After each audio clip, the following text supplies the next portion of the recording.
What it is, guys, it's your Dino. We're back again with another video, and this one is for a review of Dr. Fetus's Mean Meat Machine, and we're gonna get straight into the accessibility and state.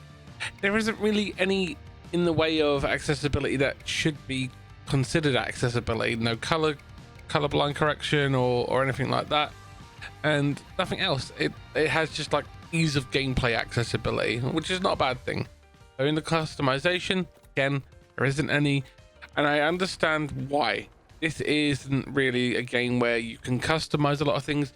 This game is very indicative of the game Dr. Robotnik's Mean Bean Machine, but again, it's set in the world of the Super Meat Boy universe, where you are doing Super Meat Boy kind of puzzles, but it's in a Dr. Robotnik's Mean Bean Machine package.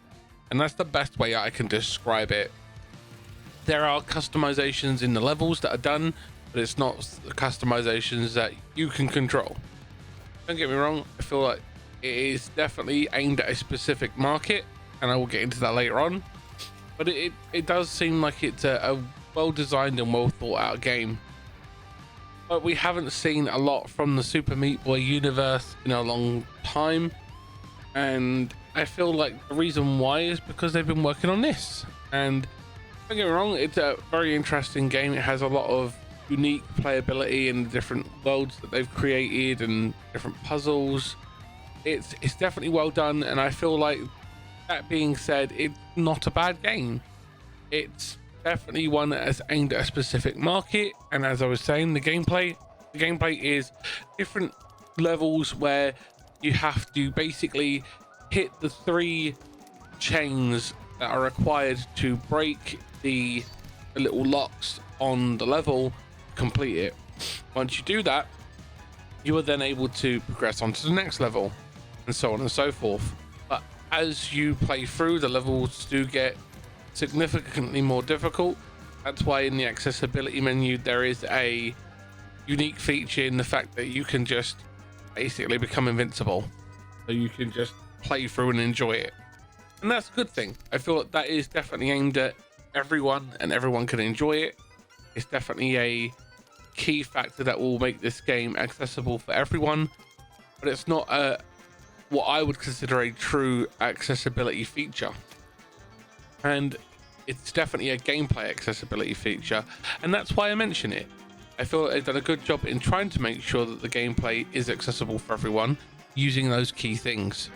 Now, that's my opinion. You can have a difference of opinion. I greatly appreciate if you guys would let me know what your opinion is on it. But we'll get into the player recommendations now. So the player recommendations for this game are very simple, very cut and dry. It's anyone who is a fan of Super Meat Boy and is a fan of the Dr. Robotnik's Mean Bean Machine, but wants a little bit more of a challenge. Now, would I say this is a game that I could see content creators streaming? Probably not. I think this is more of a video creator kind of content based game. I would see that being done by YouTubers or people on Rumble, but I don't think this is a game that would get streamed. That's just my opinion. Again, it's completely subjective. That's just the way I see it. I don't see a demographic within the streaming space for this game. I don't think that many people would want to watch you try and do a level and die over and over and over again, but that may be wrong. It just doesn't have that appeal, in my opinion, for a streaming space. However, that being said, I would love to know if you have streamed this. Let me know. Sound off in the comments. If you haven't streamed it, or you are considering streaming it, let me know. I definitely want to check that out.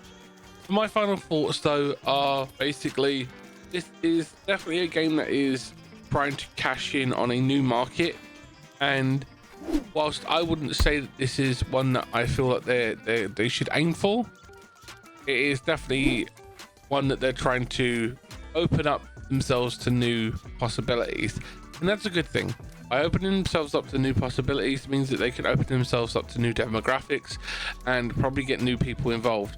However, with the way that the market is at the moment, and with the cost of everything going up, not many people are going to probably go out their way and risk upon a possible game like this unless they know what it has is what they're looking for. I just feel like right now within the industry, this is a space that not a lot of people will be willing to risk jumping in on something new and untested. That being said, that's just my opinion. Again, I could be completely wrong, and I hope I'm completely wrong because I'd love to see this game be super successful. That being said, it's all one of those where you can have a difference of opinion, and I always try and keep my final thoughts to personal opinions, not industry-based stuff. I do see a lot of inspiration from the likes of their previous games, the Super Meat Boys, with the constant mayhem and carnage of like death and destruction, and the puzzles that they've created that make it unique. I was definitely going to say that this is a game that I personally struggled with because when I was recording it, I was ticking quite badly. I kept making mistakes like that one, pressing buttons and ended up throwing the thing into the rotor blades and just generally fighting myself more than I did the game. It isn't a bad game. It is definitely one that I'm glad that I was able to cover for you guys, but it isn't a game that I would honestly go out of my way and spend money on. It's something I'd probably wait till it hit Game Pass and then play it that way. I'd love to see it enter PlayStation Plus and Game Pass because I think that that's where the most potential for this game is, because not many people will be willing to invest on a game that they don't know has long-term return as a content creator. However, for gamers, this is probably one that they'll probably pick up and put down because it can be quite frustrating if you're struggling with it. It's one of those things. The Super Meat Boy franchise has always been one of those games where it could be kind of rage inducing because if you mess up you have to start all the way from the beginning, but it's definitely one that has a lot of observer appeal in certain areas. If you are a fan of the Super Meat Boy franchise, or if you play the Super Meat Boy franchise, this is where it has the appeal. However, not everything's for everyone, and so it's one of those where it's definitely a mixed bag in the way I would definitely view this game. I think it has a lot of potential, but I feel that it's been released at the wrong time. Given the way that the market is and how unsure everyone is on whether they're going to pick up this game or that game because of the way the world is and how messed up finances is for everyone, I feel like this is a game that a lot of people probably wouldn't run the risk on. That's just my opinion. I'd love to know what you guys think. Please let me know whether you disagree or agree on this one, because it's always one where it's going to be based on a personal preference, and I'd love to know what you guys think. As always, guys, thank you for watching. Thank you for checking out the video. There'll be a link down in the description for all the different stuff that we have, the Discord, Guilded, and all that. And remember to like, comment, and share. And as always, guys, thank you for watching. There is links up in the right for the playlist where you can slap on your headband and get a Grimathon on and enjoy the rest of the reviews that we've done before. Or there will be a link to a recommended video from the channel for you to check out. As always, guys, thanks for watching, and I'll see you in the next one. Bye.